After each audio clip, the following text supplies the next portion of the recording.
اگر کوئی لڑکی اپنی شوہر سے ناجائز طلاق مانگے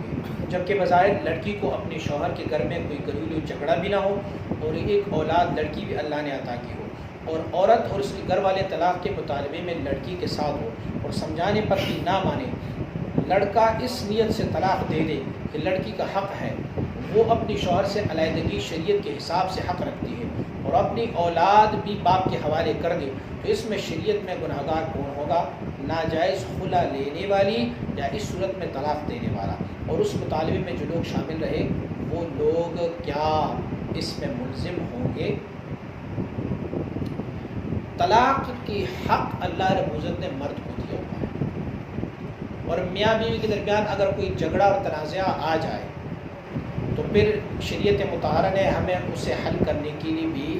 فرمایا ہوا ہے کہ وہ صلح خیر، صلح جو ہے وہ بہتر ہے۔ لیکن اگر صلح نہیں ہو سکتا تو فَبْعَثُوا حَكَمًا مِّنْ أَهْلِهِ وَحَكَمًا مِّنْ أَهْلِهَا، اللہ کریم نے فرمایا کہ پھر ایک بندہ حکم بن جائے مرد کی طرف سے، ایک بندہ جو ہے وہ حکم بن جائے عورت کی طرف سے، دونوں آپس میں بیٹھ جائیں اور پھر احسن طریقے سے وہ طلاق لے لیں اور پھر چلے جائیں۔ خلع لینا بھی شریعت مطہرہ نے خاتون کو یہ خلع کی حق عطا فرمائی۔ اب اگر خاتون اپنی حق کو استعمال کرتی ہے تو شریعت مطہرہ نے اسے حق دیا ہوا ہے۔ مرد اگر اسے طلاق دے تو اس صورتحال میں جب خاتون بغیر کسی وجہ کی بھی خلع لے لے